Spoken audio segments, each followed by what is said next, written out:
Good morning dear students. जैसा कि आपको पता है, मैं 12th क्लास का सब्जेक्ट इंग्लिश की जो हमारी फर्स्ट बुक है रेनबो, ठीक है, उसको हम पढ़ रहे हैं। इसमें हमने सबसे पहले एक जो कहानी देखी है वो थी साहिब की, जो कि दिल्ली के पास एक स्थान है सीमापुरी, वहाँ पे रहता है, जहाँ से एक महत्वपूर्ण क्वेश्चन भी आपका बनता है, describe the living condition of Seemapuri slums, जो कि लॉन्ग क्वेश्चन है, ठीक है। जो पहले कहाँ रहते थे, ढाका में, और ढाका से माइग्रेट करके वो इंडिया में आके सेटल हो गए।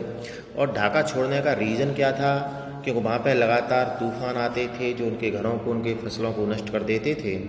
इस कारण से उन्होंने उस जगह को छोड़ दिया।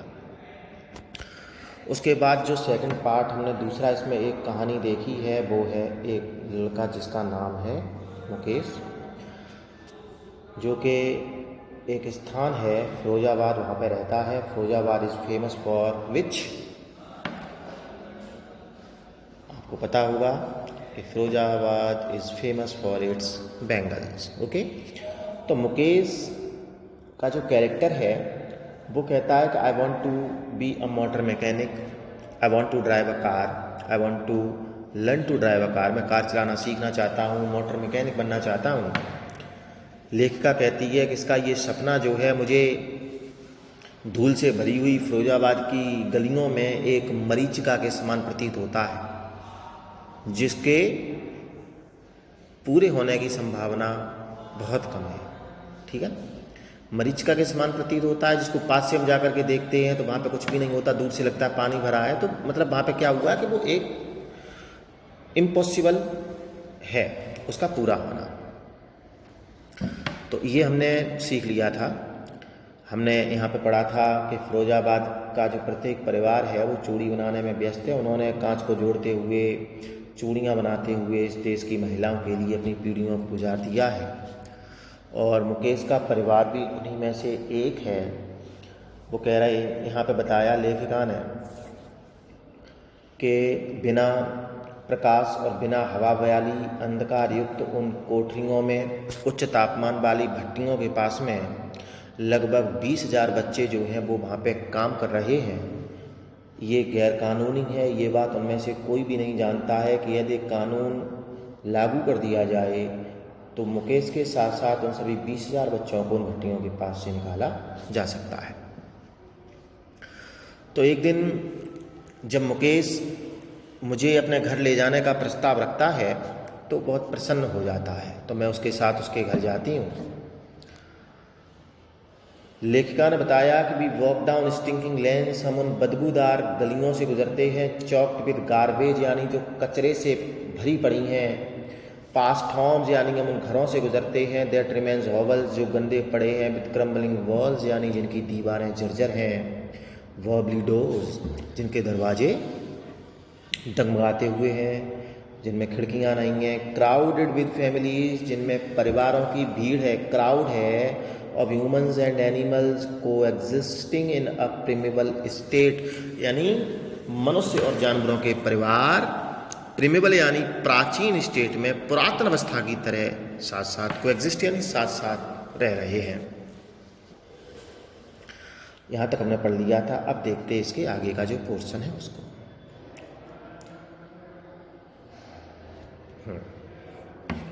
इसके जो भी क्वेश्चन आए थे वो भी हमने डिस्कस किए थे कि what is the ambition of Mukesh, Mukesh की महत्वाकांक्षा क्या है। तो आपको बताया था he want to be a motor mechanic. He stops at the door of one such house. तो मुकेश जो है स्टॉप्स यानी रुक जाता है, एट द डोर यानी दरवाजे पर, ऑफ वन सच हाउस ऐसे ही एक घर के, ऐसे ही घर के दरवाजे पर वो रुक जाता है कि जिनकी दीवारें जर्जर हैं, दरवाजे जो हैं डगमगाते हुए हैं, बदबूदार गलियां हैं, गंदे पड़े हुए मकान हैं, ऐसे के दरवाजे पर वो रुकता है। Bangs a verbally iron door with his foot, bang यानी होता है एक प्रकार से बैंग करना, पीटना, नॉक करना। बैंग्स यानी पीटता है, वर्बली यानी उस डगमगाते हुए लोहे के दरवाजे को, विद हिज फुट यानी अपने पैर से। एंड पुशेस इट ओपन, और पुश यानी धक्का देते हुए इसको खोल देता है, पुश करते हुए धकेलते हुए खुलता है। लेखिका कह रही है we enter a half built shack. We enter यानी प्रवेश करना, वी एंटर यानी हम प्रवेश करते हैं, हाफ बिल्ट यानी आधी बनी हुई सैक, सैक का मतलब खोली कह सकते हो या फिर झोपड़ी कह सकते हो, ठीक है ना। हम आधी बनी हुई खोली या फिर आधी बनी हुई झोपड़ी में प्रवेश करते हैं। In one part of it, जैसे हमने उसमें झोपड़ी में प्रवेश किया तो हमने देखा in one part of it यानी इस झोपड़ी के एक हिस्से में thatched with dead grass. Thatch यानी होता है छप्पर, टीन सेट वगैरह जो डाल देते हैं रूम के आगे, ठीक है ना, वो छप्पर। तो thatched with dead grass, dead यानी यहाँ पे सूखी हुई और ग्रास यानी घास। थैच्ड यानी छप्पर रखा हुआ था, विद डेड ग्रास यानी सूखी हुई घास का। ये जब फायरवुड स्टोव, और एक वहाँ पे फायरवुड स्टोव यानी एक चूल्हा था, ओवर विच यानी जिस चूल्हे के ऊपर सिट्स अ लार्ज वेसल रखा हुआ था, लार्ज यानी बड़ा सा, वेसल यानी बर्तन, ऑफ सिजलिंग जिसमें सिजलिंग मीन्स होता है बॉयल होना, उबलना, ठीक है, बॉयल उबलना। सिजलिंग यानी उबल रही थी। स्पिनैक लीव्स, स्पिनैक यानी होता पालक सब्जी है, ठीक है, पालक की पत्तियाँ, पालक की लीव्स जो हैं वो उबल रही थी। मैंने देखा ऑन द ग्राउंड यानी जमीन पर, in large aluminium platters, platters का मतलब प्लेट ही है, ठीक है, प्लेट, ट्रे कह सकते हैं, थाली कह सकते हैं, ठीक है ना, ट्रे भी कह सकते हैं। इन लार्ज एल्युमिनियम प्लेटर्स यानी बड़ी बड़ी एल्युमिनियम की बनी हुई तस्तरियों में आर मोर चॉप्ड वेजिटेबल्स। मोर यानी अत्यधिक और चॉप्ड यानी काटी हुई, चॉप, ठीक है, काटी हुई। एक होता चॉपर, चाकू होता चॉपर जो काटता है सब्जी को। चॉप्ड वेजिटेबल्स यानी काटी हुई सब्जियां रखी हुई थी। अ फ्रेल यंग वुमन, फ्रेल यानी, फ्रेल का तात्पर्य यहाँ पे है दुबली पतली, ठीक है ना, दुबली पतली। अ फ्रेल यंग वुमन यानी एक दुबली पतली, यंग वुमन का मतलब क्या हो गया, युवती, क्या हुआ, युवती।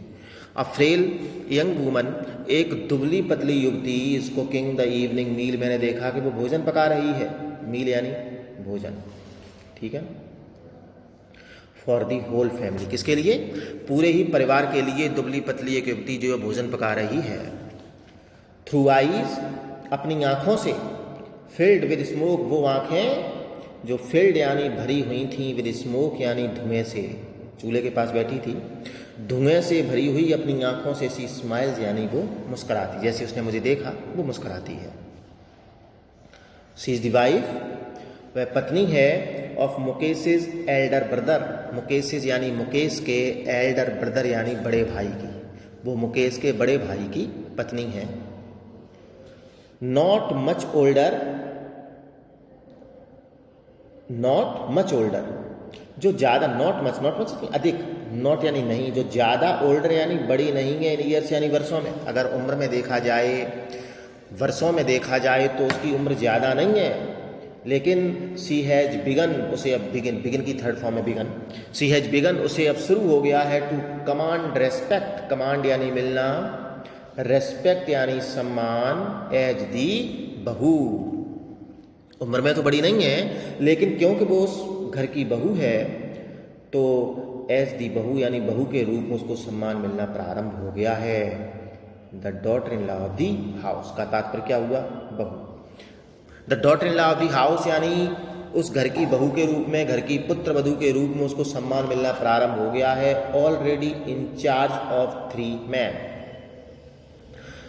वो युवती जो उस घर की बहू है ऑलरेडी इंचार्ज, वो पहले से ही इंचार्ज है या उसके ऊपर इंचार्ज यानी देख रेख की जिम्मेदारी है ऑफ 3 मैन यानी 3 लोगों के, हस्बैंड एक तो उसके पति की जिम्मेदारी भी उस युवती के ऊपर है, मुकेश की जिम्मेदारी भी उसके ही ऊपर है, एंड देयर फादर, और मुकेश और उसके पति के जो फादर हैं, जो उनके पिता हैं, उसकी भी जिम्मेदारी उसके ही ऊपर है, जिनको वो भोजन कराती है, ठीक है, उनके लिए काम करती है। When the older man enters, और जब भी कोई ओल्डर मैन, जब भी कोई बुजुर्ग पुरुष एंटर्स यानी प्रवेश करता है घर के अंदर, जब कोई बुजुर्ग पुरुष आता है, सी जेंटली विड्रॉ, जेंटली यानी विनम्रता पूर्वक, धीरे से, जैसे ही कोई बड़ा बुजुर्ग पुरुष कोई घर के अंदर आता है तो वो युवती जो है जेंटली यानी विनम्रता पूर्वक, विड्रॉज यानी पीछे खिसक जाती है, behind the broken wall, behind यानी पीछे, किसके पीछे, द ब्रोकन यानी टूटी हुई, वॉल यानी दीवार के पीछे खिसक जाती है, एंड ब्रिंग्स, और ब्रिंग्स यानी ले आती है, हर व्हील, व्हील मीन्स होता है बच्चों घूंघट, ठीक है, और ब्रिंग्स यानी ले आती है, हर व्हील अपने घूंघट को, क्लोजर टू हर फेस यानी अपने चेहरे के पास में घूंघट कर लेती है और थोड़ा सा ओट में हो जाती है, पीछे चली जाती है, दीवार के सहारे चली जाती है। एज कस्टम डिमांड्स, जैसी कि कस्टम है, कस्टम यानी प्रथा या रीति रिवाज, ठीक है ना। यहाँ से क्वेश्चन भी आपका बन जाता है कि what is the customary for daughters in law in India, यानी भारत में पुत्र वधुओं के लिए क्या प्रथा है, ठीक है ना। What is the customary for daughters in law in India, Bharat में पुत्र वधुओं के लिए क्या प्रथा है, तो वो प्रथा क्या है, the customary for daughters in law in India is whenever older male, जब भी कोई बुजुर्ग पुरुष एंटर्स इन दी हाउस यानी घर में प्रवेश करता है, तो daughters in law withdraws, withdraw यानी पीछे खिसक जाती हैं, behind the broken wall, and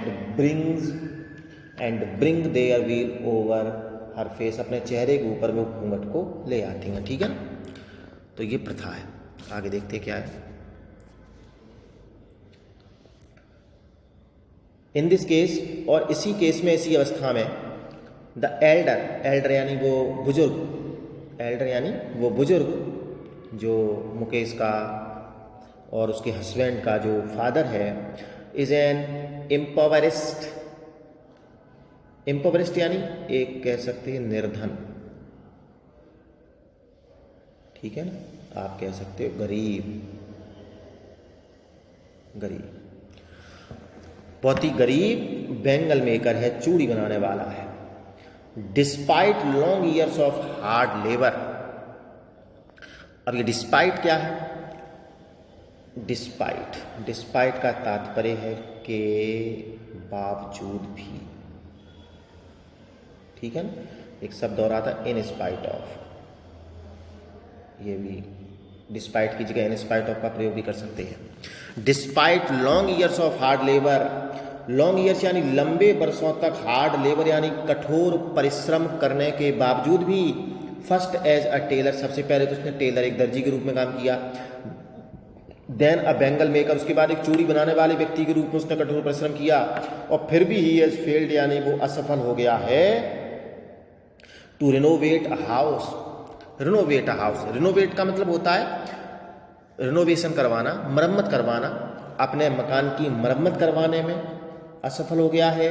send his to sons, और सेंड यानी भेजने में असफल हो गया है, टू सन्स अपने दोनों ही बेटों को, टू स्कूल यानी विद्यालय भेजने में असफल हो गया है। मतलब उसने अपने पूरे वर्ष, लंबे वर्षों तक उसने बहुत ही कठोर परिश्रम किया, पहले तो एक दर्जी के रूप में, उसके बाद चूड़ी बनाने वाले के रूप में, लेकिन फिर भी वो एक मकान की मरम्मत करवाने में, अपने दोनों ही बेटों को विद्यालय भेजने में असफल हो गया है। All he has managed, all यानी वो सब कुछ, जो ही हैज़ मैनेज्ड यानी वो मैनेज यानी जैसे तैसे करके, टू डू यानी कर पाया है, इज टीच देम वो उनको सिखा पाया है, व्हाट ही नोज जो वो जानता है, the art of making bangles, क्या सिखा पाया है, the art of making bangles यानी चूड़ी बनाने की कला, ये उसने उनको सिखा दिया है, ठीक है। तो आज का ये जो वीडियो है उसमें हम इतना ही पैराग्राफ रखेंगे, इसका हम क्वेश्चन देख लेते हैं, कोई अगर आया है।